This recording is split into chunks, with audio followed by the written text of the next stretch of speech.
Congratulations, I'm Chairperson of Scopa. Next to Mr. Justin Davids. Members, if you can introduce yourself, and then members online. Good afternoon, Chair. I'm Leon van Wyk, a member of Scopa. Good afternoon. I'm Peter Johnson, member of Scopa. The members online.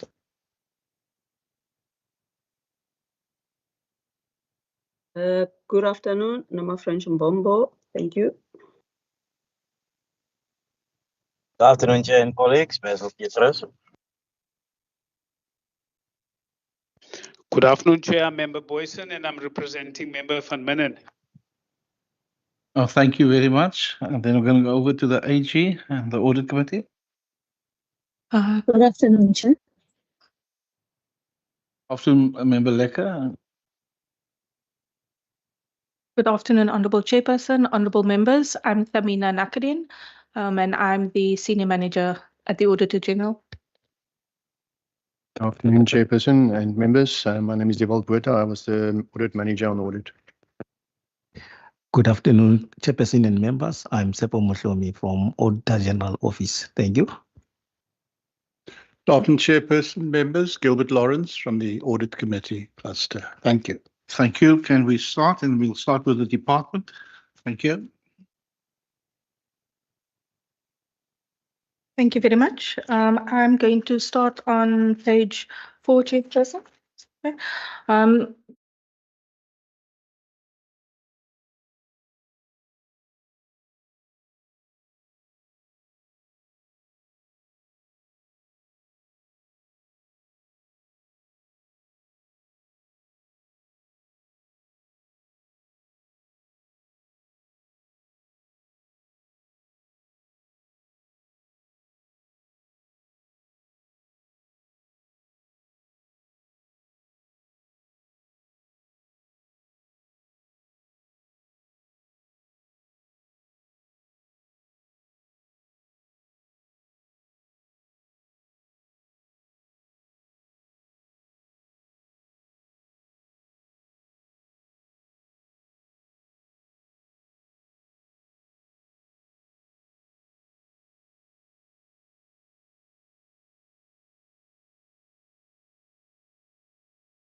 Thank you very much, Chairperson. Chairperson, I know you've been busy for a long time the last few weeks. I'm not going to hold you unnecessary up. It's going to be another few weeks of long meetings. I've served on this committee. I know the late nights. So I'm just going to say my forward has been tabled as is. That is my exact words. And I want to say thank you for having us often and looking forward to engagement. Of course, we're here to answer all questions. Thanks. Well, you can drive as a favor. Thank you, Chairperson. I'll rely on the minister's forward and just to mention a few notable issues that the entities have all received clean audits, including the department in this case for the 13th consecutive year. And we've also improved our performance on the predetermined objectives. We've achieved 65 of our 67 indicators with a 97% performance rate. And we are here, Chair, to answer any questions that members may have, questions of clarity. Thank you. Thank you. Do we have the chairperson of the Language Committee online?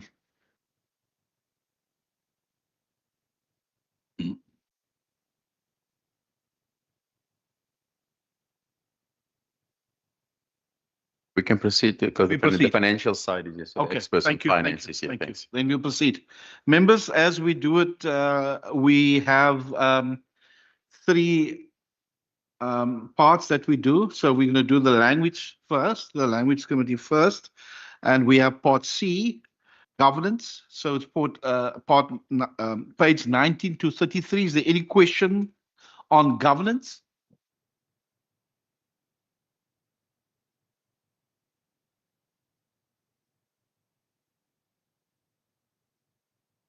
I don't see any hands.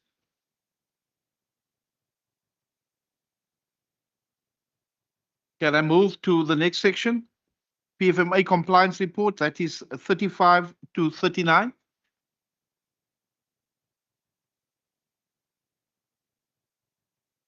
And then we move to the last section, financial information, that's 40 to 62.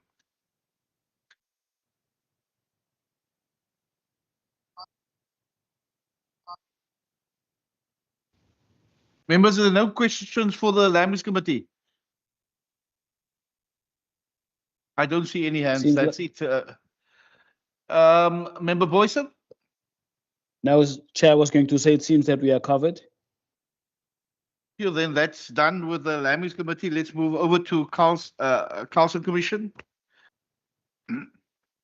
Just getting my book to see which book is which book.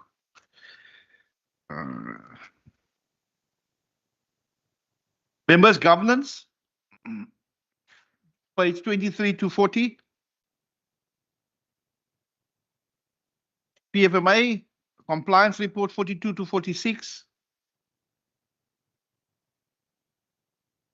Financial information, 47 to 74. I see no hands. We're going to move.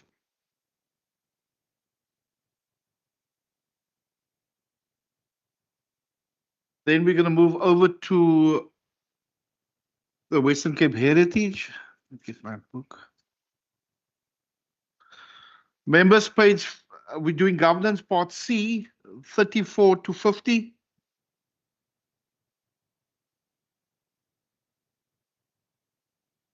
We're doing PFMA compliance, 53 to 58. And then we're doing financial information, 59 to 85. I see no hands, so we move over to the department.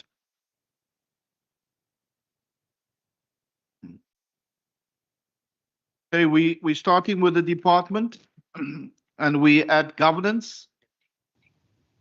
Member Pat Lekker. Thank you, Chairperson.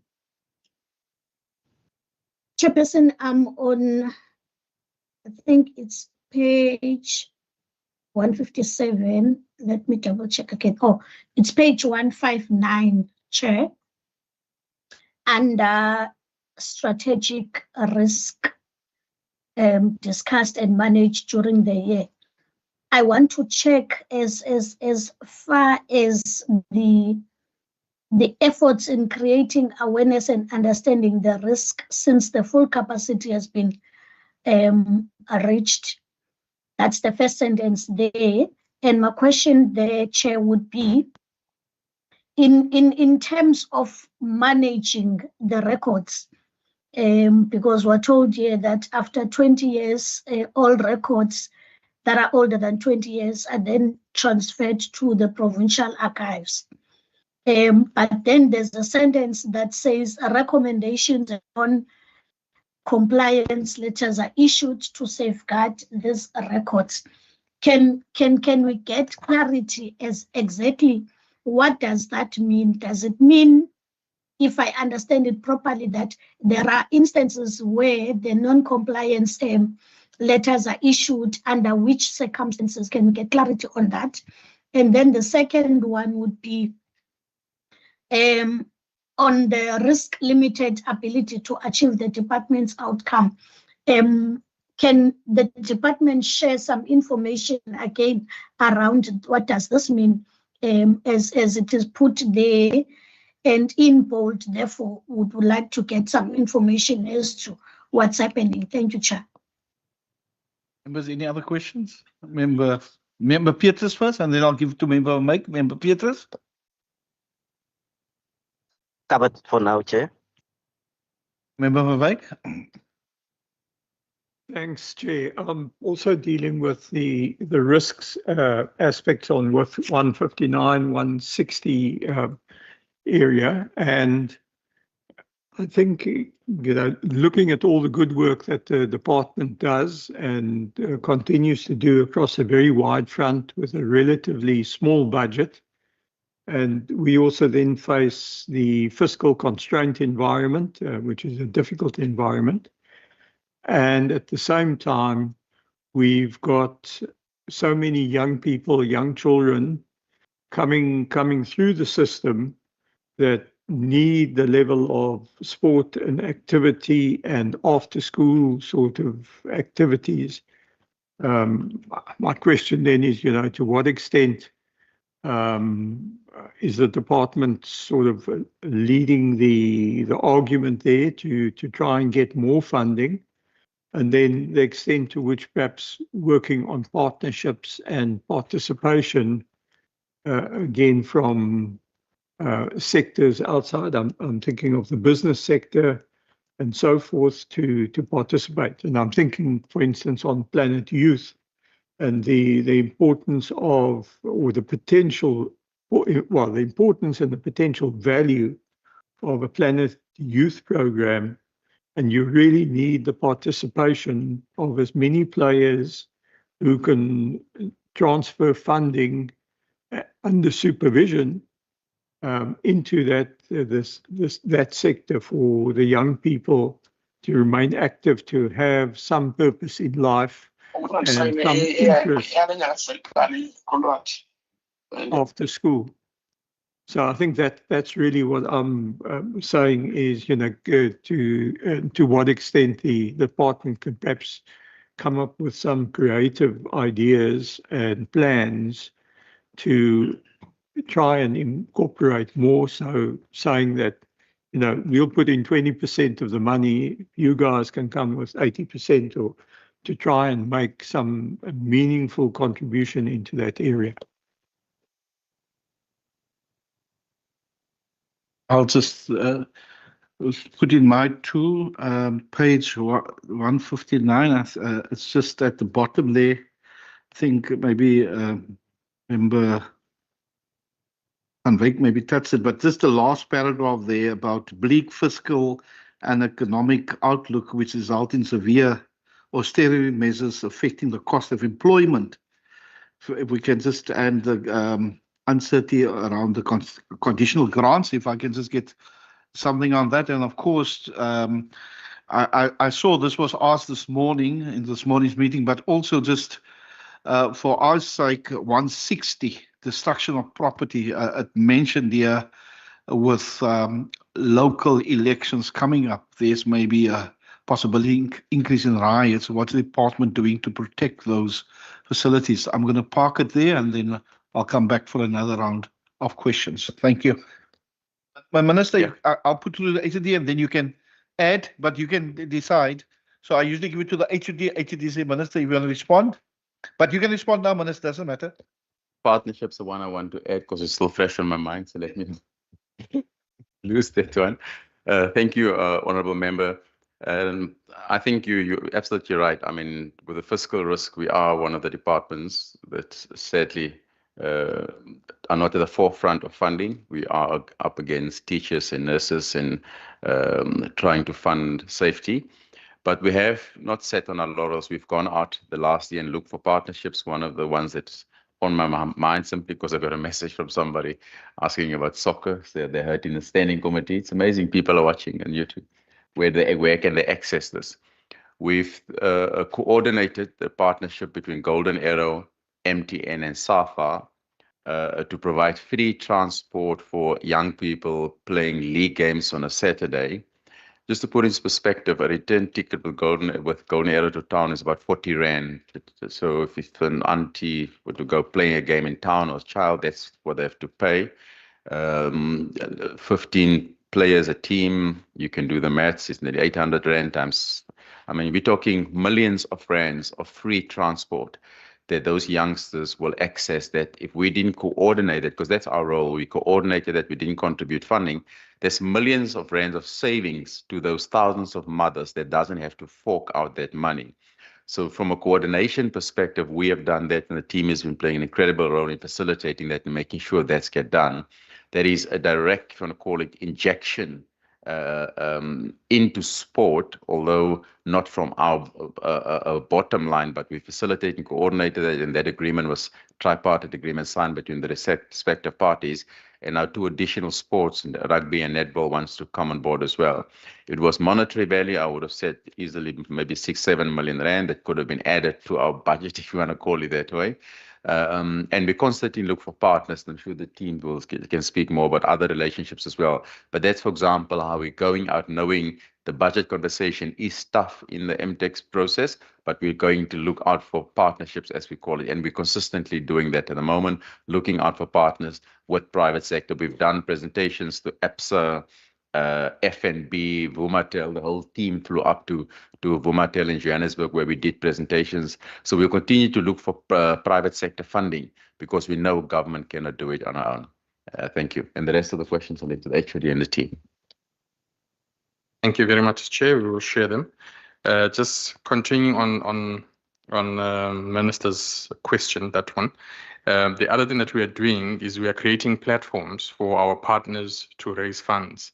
For instance, we host dinners. The recent one we hosted was for the Western Cape Provincial Sports Confederation, where we together invited captains of industry and agreed which ones would be invited. And then we would then collectively pitch on behalf of the Western Cape Provincial Sports Confederation. We've done that for the Cape Town Cycle Tour. So creating these platforms where we invite the businesses and then the businesses hear the pitch from the sector and then the funding comes through. And in both instances, we've seen some successes. We also have what we call a managed network model, where we crowd in other partners with similar objectives to DCAS. Recent ones that we've done in the year under review is with Northlink College, where we've got access to their students as coaches. The students are doing their in-service training, over 60 coaches coming through our system. And we are now in the second leg of that program, partnering with Waves for Change, partnering with foundations such as the Michael and Suzel Dell Foundation, and also attracting funding from the national department, especially from the presidency. We get a lot of funding from the presidency for our youth programs. We do a lot of collaboration across Western Cape government departments, and Planet Youth has been mentioned. It's a good example. Planet Youth, the concept of Planet Youth is aligned to the concept of DCAS, why DCAS does what DCAS does. It's about upstream interventions. So Planet Youth promotes upstream interventions no matter how far upstream you want to go. so that we are preventative in nature and are not only responding to the situations when the risks materialize. So we are doing that together with the Department of Health, Department of Social Development, Department of Education across government.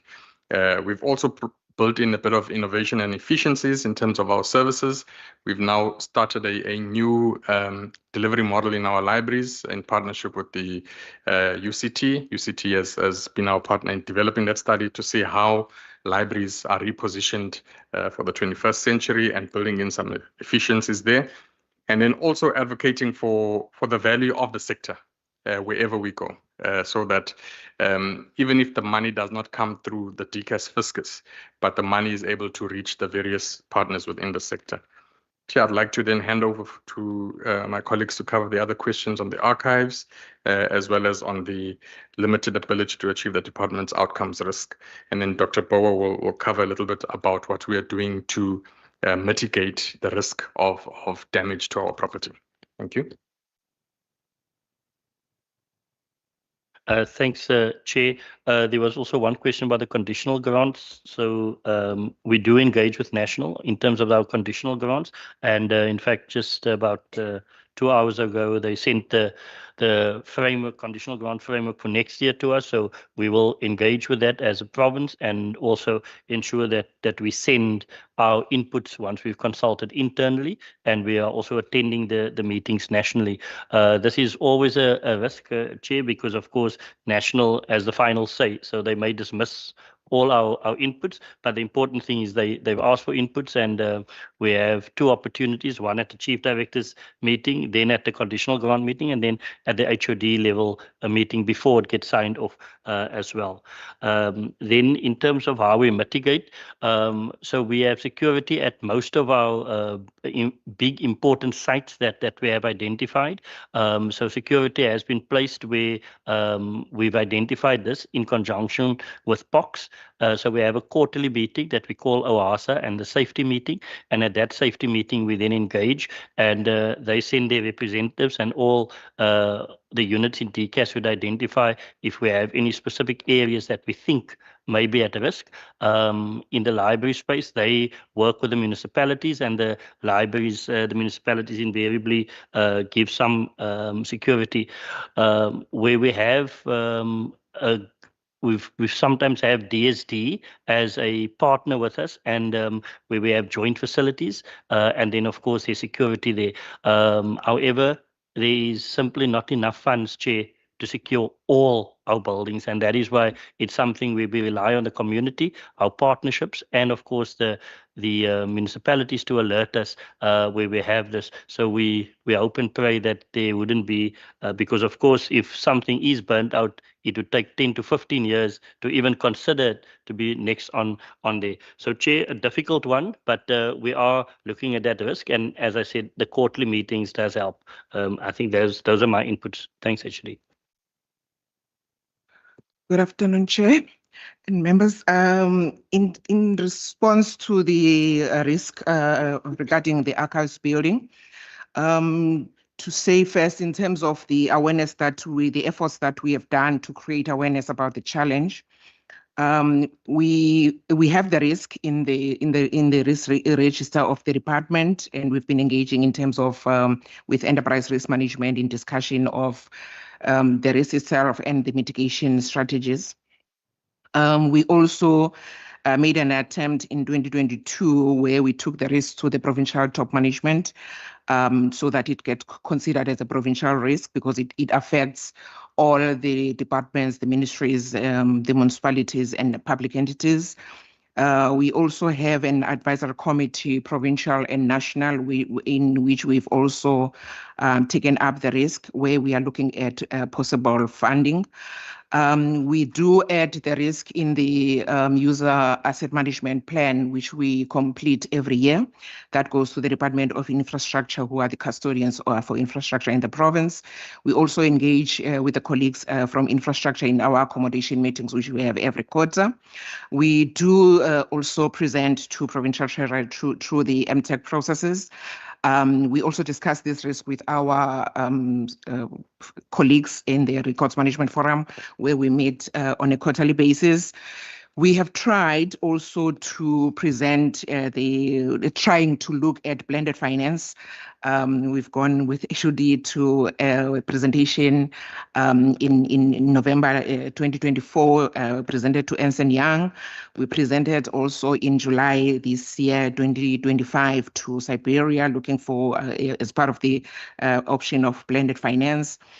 So in terms of awareness, we have created awareness. I must also say, the Provincial Treasury during this 2025 MTF, they have provided funding for the building, but unfortunately the total for the 3 years is 22.7 million, and the building cost is 328,719,289.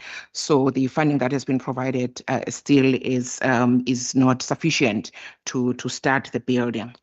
Coming to the what we are doing at the moment, we are doing training of staff in records management and in registry clerks in the various governmental bodies. Is 65 in total that we are responsible for. That's where all these archival records are currently spread in terms of the province.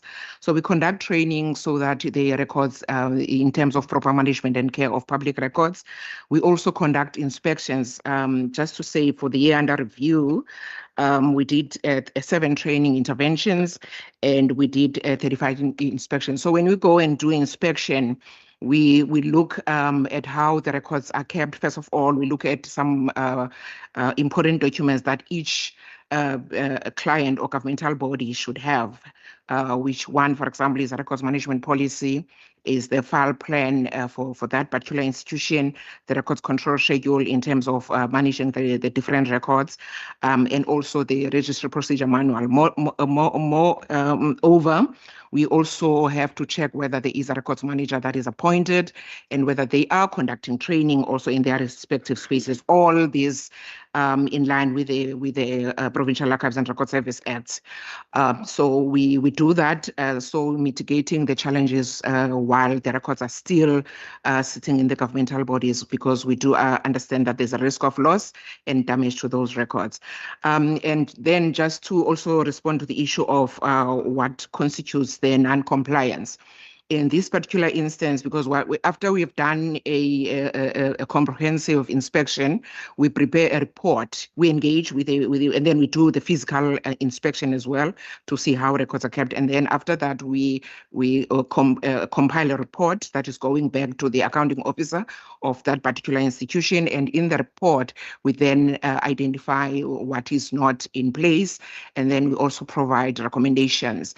And then we give time to implement recommendations, and also we give time for the institution to indicate the action plan in terms of how are they going to implement the recommendations that we've provided. So in terms of now non-compliance is where we have agreed on a particular period of time in terms of when they are supposed to respond to us and giving us the action plan.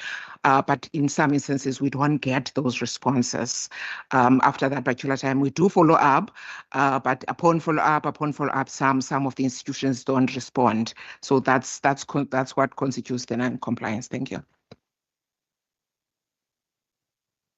Okay, Julie, thank you. Thank you for the question. So with regards to the risk limited ability to achieve the department's outcomes, it considers contributing factors such as the declining fiscal and economic environment as indicated in the risk description. So from the declining fiscal environment perspective, the unintended consequence of that is we had to then cap our COE ceiling. Therefore, we have experienced a decline in our staff complement because of the capping of the COE ceiling. Then on the economic environment, or with regards to the economic environment, we have faced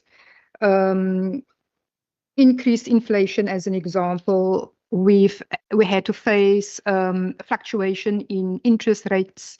So all of that, is based on the economic environment, which we are not in control of.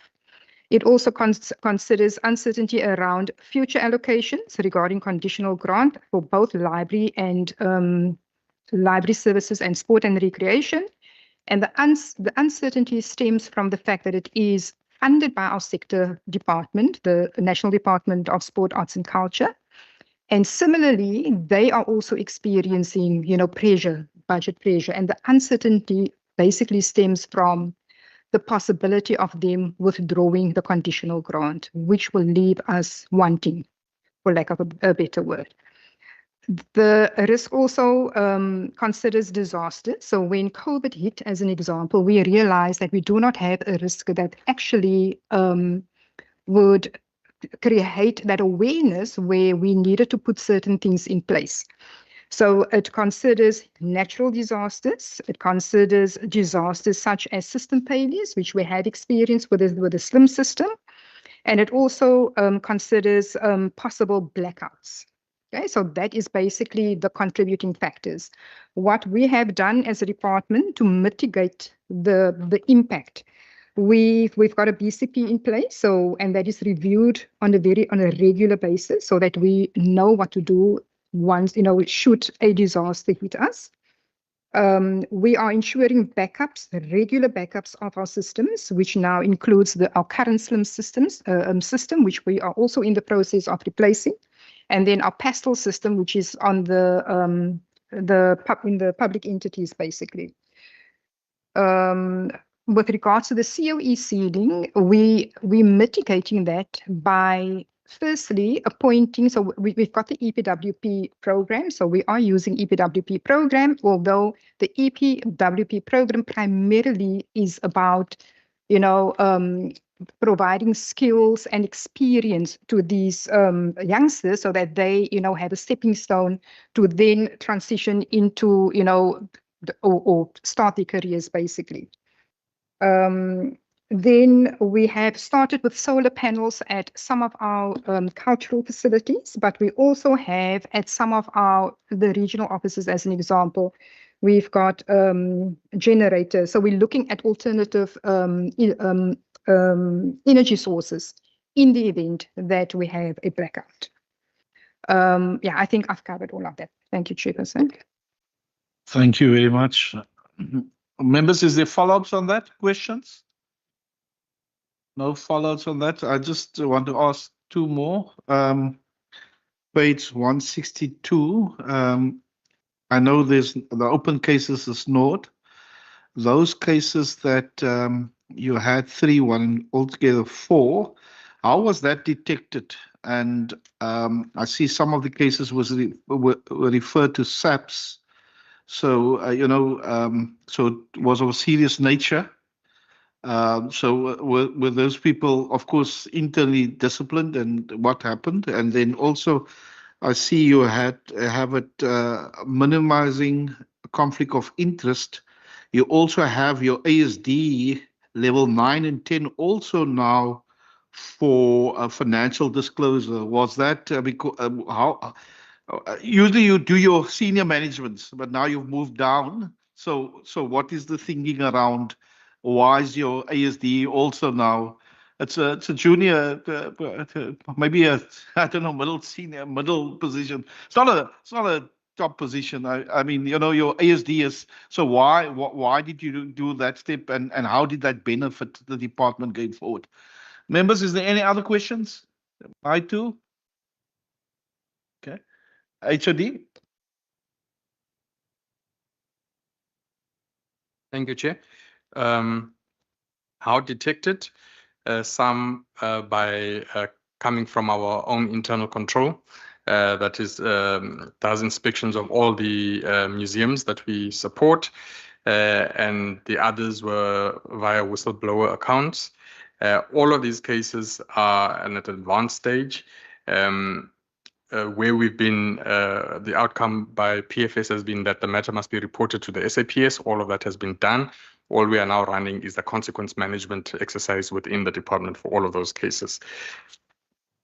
Anything else? Oh, the disclosures can cover why we've moved, extended, I think. Sean, can you cover that? Yeah. Thank you, Chair. Just in terms of the conflict of interest, so in terms of the DPSA requirement, all senior managers are required to complete. But there are additional groups from DPSA side that the department can identify, we've identified the middle managers, deputies, and ASDs. And then in addition to that, we've identified as well all of the finance people, and then also PAs to the senior managers. And that is just as a additional measure that we've implemented because we felt those people are exposed to key areas in the department. Thank you, Chair. Thank you very much. Members, we're moving on. We're moving on to Part E, PFMA Compliance Report, 203 to 214. Is there any questions? First, Member Van Wyk and then Member Petrus. Member Van Wyk.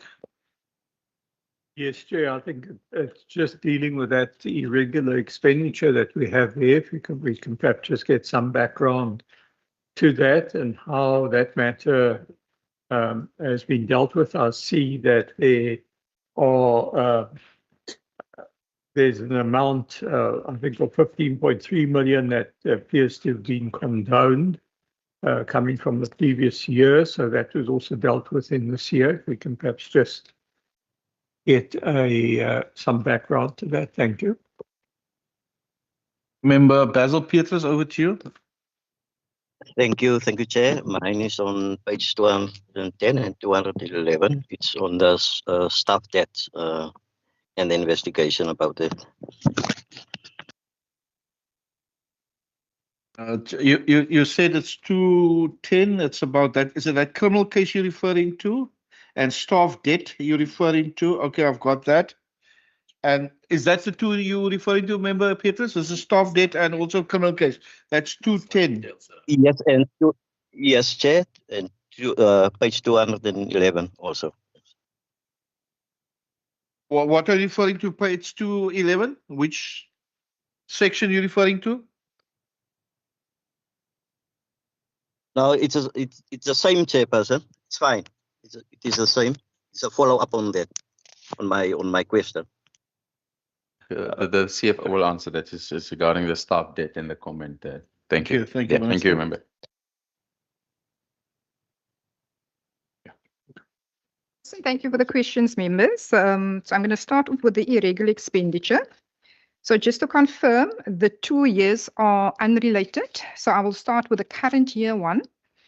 So the AG detected this one during the audit, and it stemmed from our internal controls that were not adhered to, unfortunately.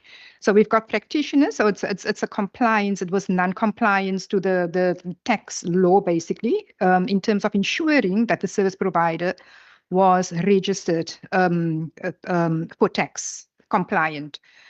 What we have done subsequent to that is we have initiated refresher courses just to ensure that the practitioners who deal with the compliance issues on a day-to-day, that they are fully trained and understand what it is that they need to do. We also looked at our procurement templates. For example, we basically strengthened and included certain information in there to avoid a reoccurrence. In other words, it's almost like a red flag to say, tick this box, make sure that you do it, and then you tick the box and we know it's done. So, we're actually going to that extent now. We're going very detailed to ensure that staff do what they are supposed to do, that they follow the controls that are in place. We also looking, so obviously we needed to reassess our control environment. And then what we're also in the process of doing now is reviewing our AOS, which is our supply chain policy. And we're also looking at ensuring then that the alignment to the AOS in terms of the delegation, and then also making sure that our delegations are still at an appropriate level. So that's basically things that we have already implemented and some that are still in progress. Target for implementation of the reviewed AOS is 1 April 2026. The 15 million that happened in the 2 years ago, in fact, where the CETA Act was not adhered to. So we needed to procure digitization scanners to, I think it was 2. So normally we would procure off the transversal tenders, which is accessible to all the departments. That particular brand was not on that transversal tender. But in the absence of knowing that we needed to then actually go to CETA, approach CETA to do the procurement on our behalf, we then actually went to market and we procured it. And therefore, we then did not comply with the CETA law that requires us, or that requires that all CETA IT procurement is then done through the CETA. And that basically then resulted in a finding. I think I've covered then the losses. So just in case, so basically for all losses, right, we follow what we call the loss control process, which is handled by our internal control unit. So all potential losses are first investigated.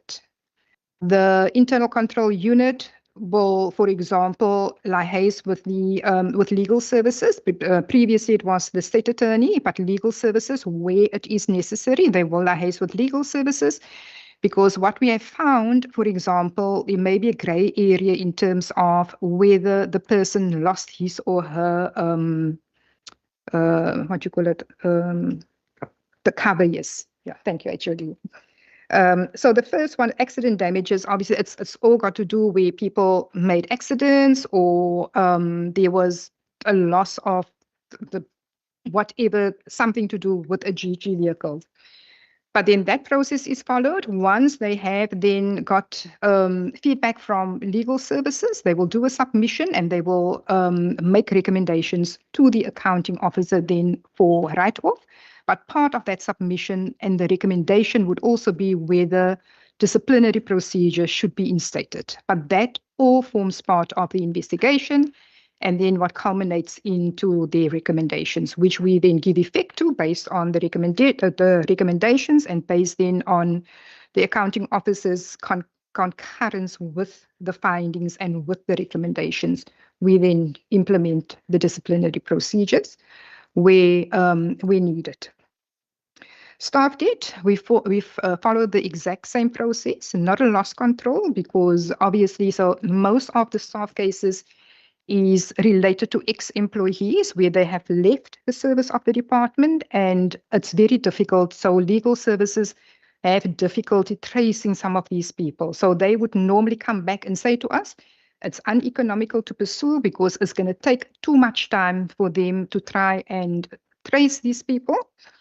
And also, depending on the value of the staff debt, they will then recommend that we write it off if it is, for example, up to 5,000 Rand. But that is in the process that we follow. And once we receive the recommendation from the state attorney, we do the write-off. That for that one, it's included in our delegations where, for example, there's a delegation for myself, for the head of accounting, myself, and then the accounting officer, depending on the thresholds that needs to be written off. And that's basically the process that we follow. Thank you. Thank you, members. Is there follow-ups on that? There's no follow-ups. I just got two questions.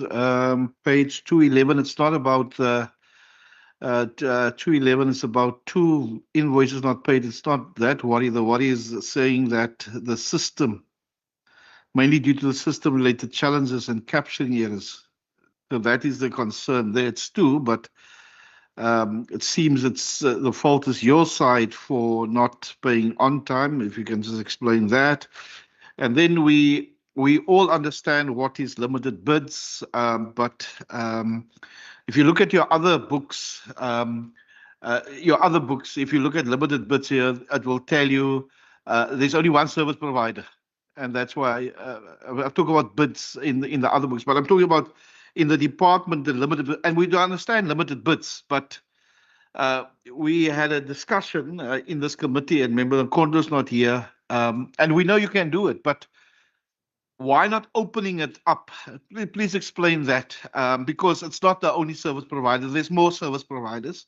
And then also that's page 211, and you could just maybe give a generic answer there. Why do you go for limited bids there where you have other people? And then also the extensions of the contracts on 211. Not, you don't have to go all, but just explain what is why do you extend the extensions on the contracts. Members, is there other questions? Is that it? Thank you. HOD, over to you. Thank you. Thank you for the question, Chairperson. So the 2000, yes, that is system-related challenges. For example, we may have system downtime, then obviously it delays us to actually effect the payment.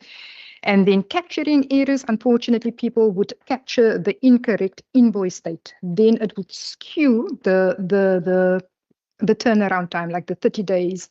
It makes it, or it's maybe 10 days, but now it shows 20 days or whatever the case might be.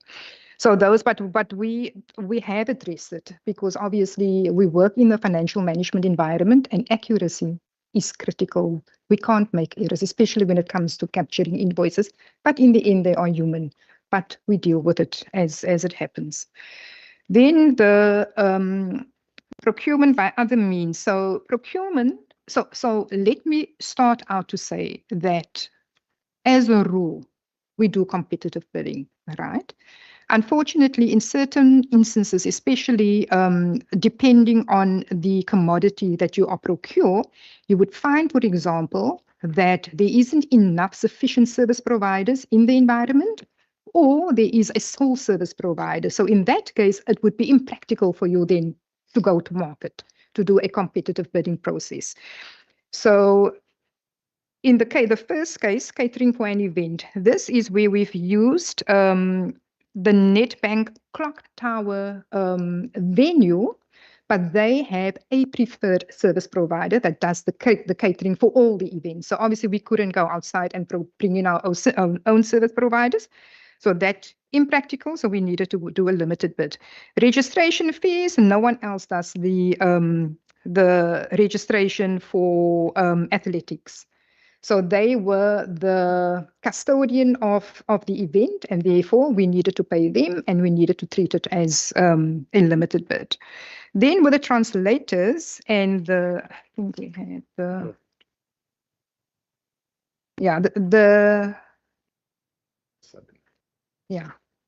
So with the translators, what we have been doing, we've always had what we call a panel of freelancers, which we initiate by putting it out into the public, and we invite all language practitioners to provide us with a proposal for whether it's translation, interpretation, basically the language services that we require. So we've had that, and then that contract came to an end in 2023. We then re-advertised, but unfortunately, when we were in the process of concluding that process, we found that we didn't have a sufficient pool to actually continue with the process, so we had to abort that process. And because we didn't have that panel of freelancers in place, we then needed to approach service providers that were known to us, that has done services for us in the past.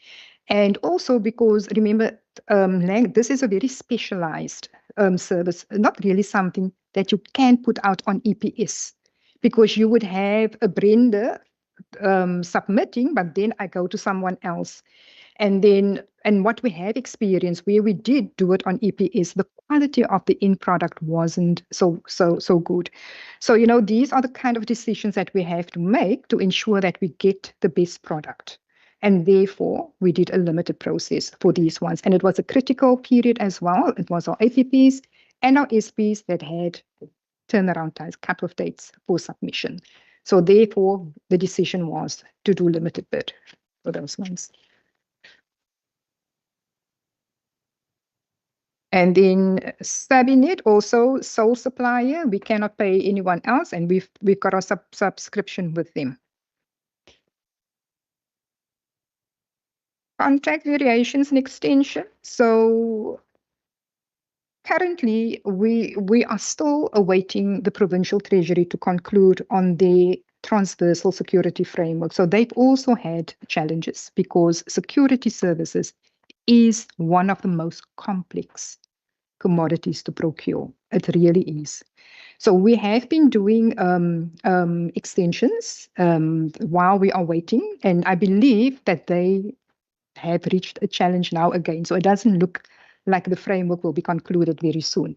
What we have decided in the meantime is to go out to market for all our facilities where we require security services and do a 3-year contract with the option to extend 2 years, but based on performance. So that is what we are planning going forward. But the extensions was really because we didn't have any other, and going to market, it does take very long to do the evaluation. It does take time because you have to do security assessments. That must be up to date. So it's very complex. So, and in order to ensure continuity, we then decided to extend these contracts where we've felt that the security providers did perform. Michelle? Thank you, members. We're going over to financial information. Questions on financial information, members. Over to you.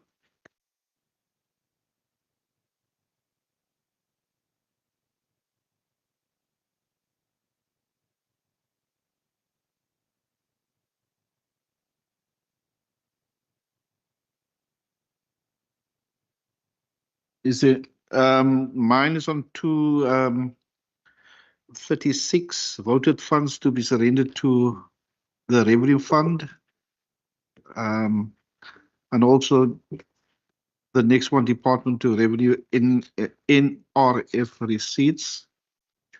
236 voted funds. That is page 236.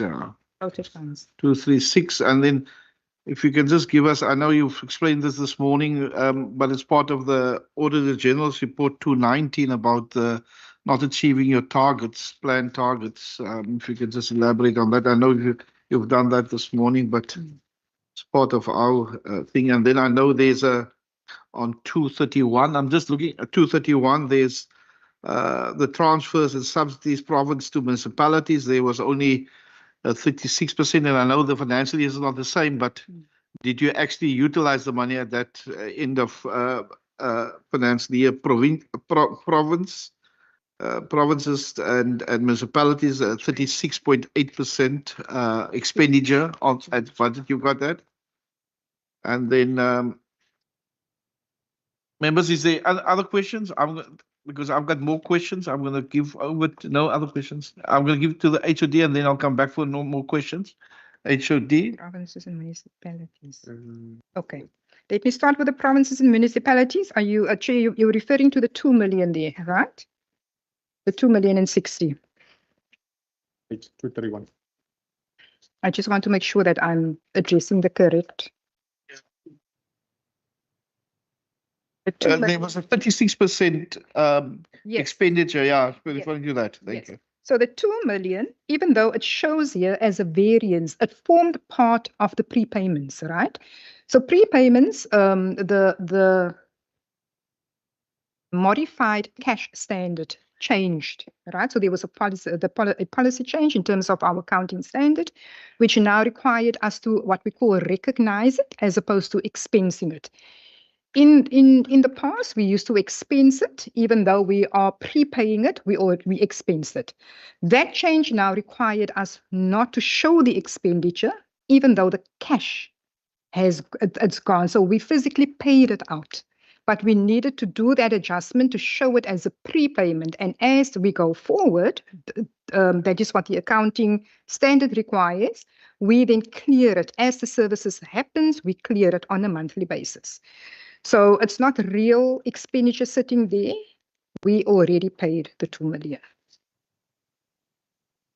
Then the next one was on page 236.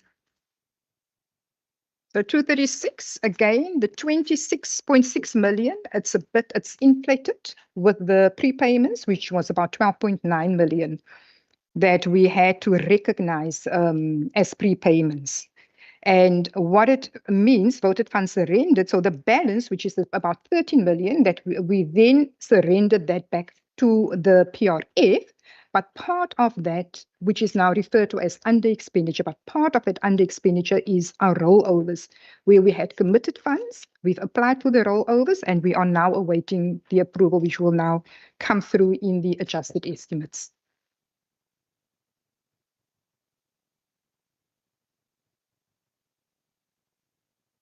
Of the targets on 219. True. Yeah, 219. On the same page. Okay. 9.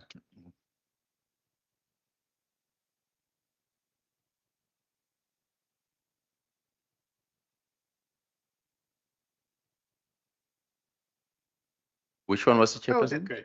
You got it. Okay. But this is, yeah. Still, that you? Oh, okay. Targets achieved, budget spent. Yeah, if you want to. Just add on. Good afternoon, everyone. Yes, so the two indicators that were not achieved, the number of library service points.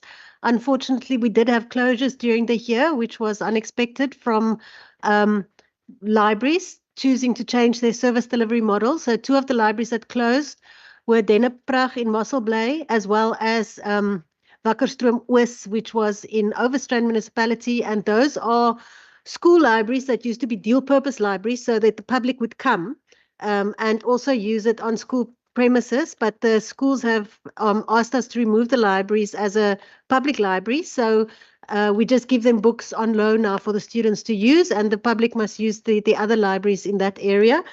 So we couldn't reach our target. And then the 229 for the internet access is libraries that couldn't give active internet access during that year due to being under construction. So Hunduli Library is still on our RLCP list for getting internet access as a rural library, but the plans for building it after it's burned is still in place, as well as Zwelithle. So it's some libraries that are on our list to provide rural library connectivity, but unfortunately couldn't provide an active connection because they were under construction during the year. Thank you. Thank you very much. Members, any other questions? I'm going to page 249. 249, consumables and operating leases. I see they do explain there, but it's not sufficient. The consumable increased threefold and the operating leases is also doubled. If we can just have explanation on that. I think the criminal case you did address on page 25. I think you addressed the criminal cases on 253 at the PFMA, and then material losses through criminal conduct. That was the previous year, and that's nothing now. I'll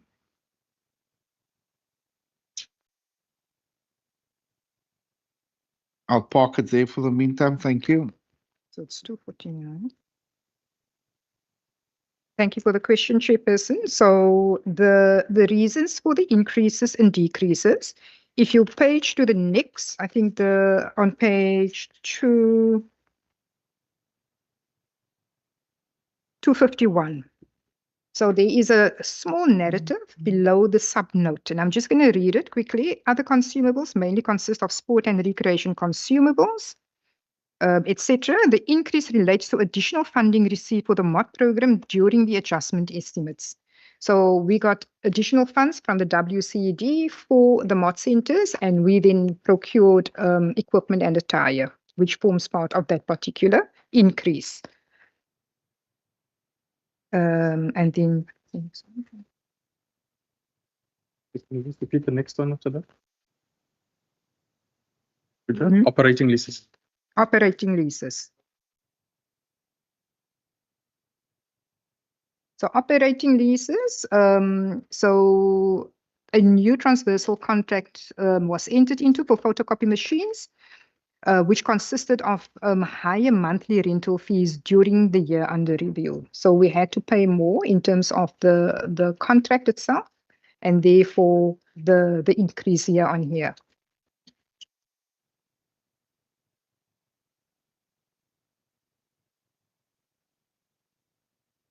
Yeah, so the next one is a criminal case. So that is a very old case. It's in fact started in 2012, where we had fraud within the department.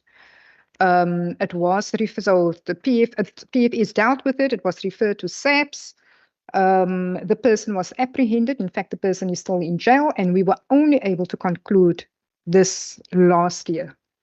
Unfortunately, so we were waiting on whether we would be able to attach some of her assets and sell it off to make up for the loss. Unfortunately, there weren't any, and we had to then force a saving to write it off last year.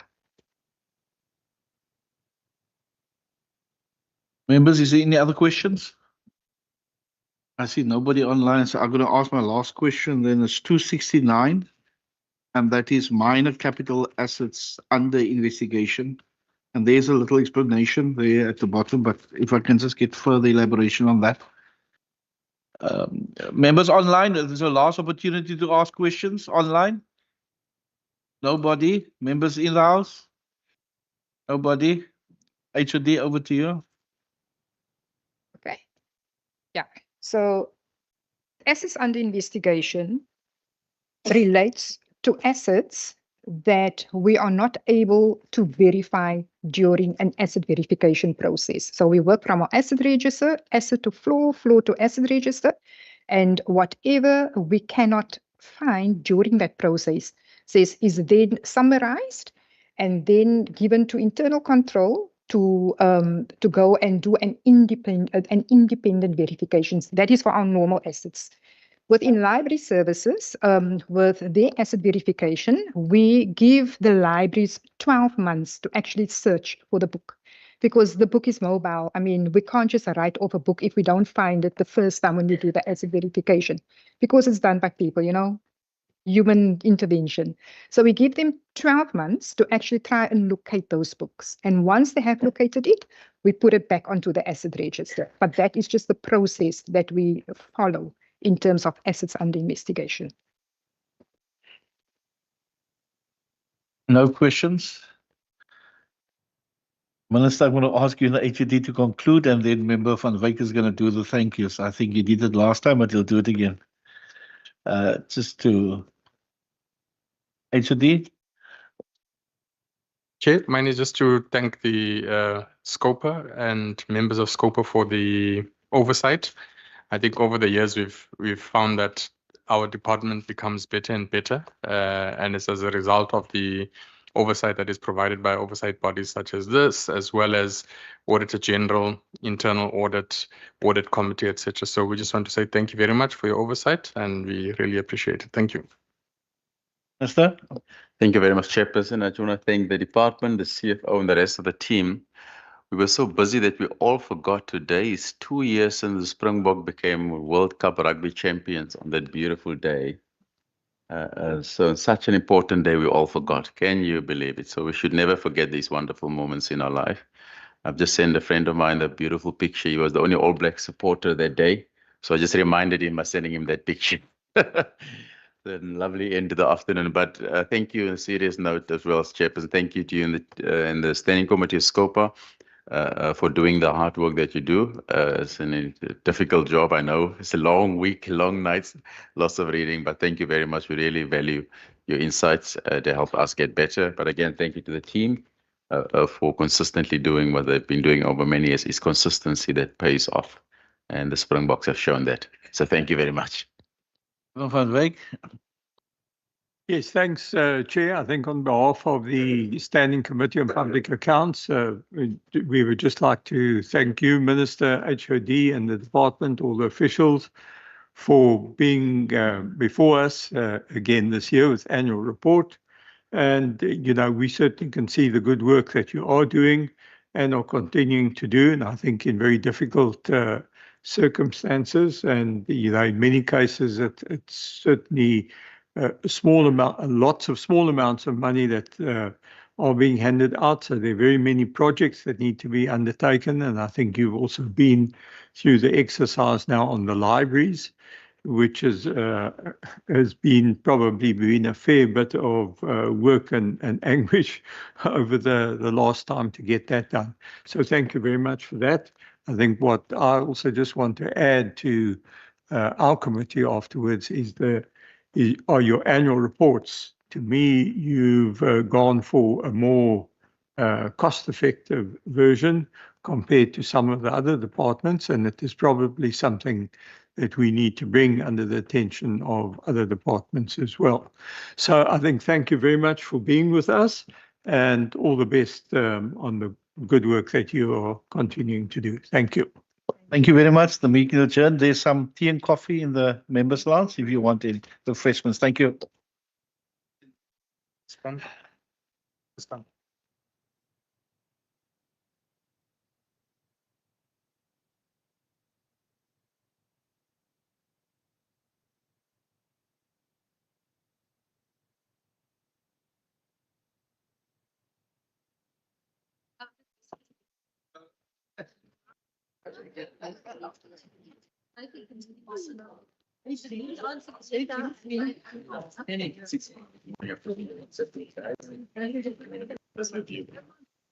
Listen, visit our first two.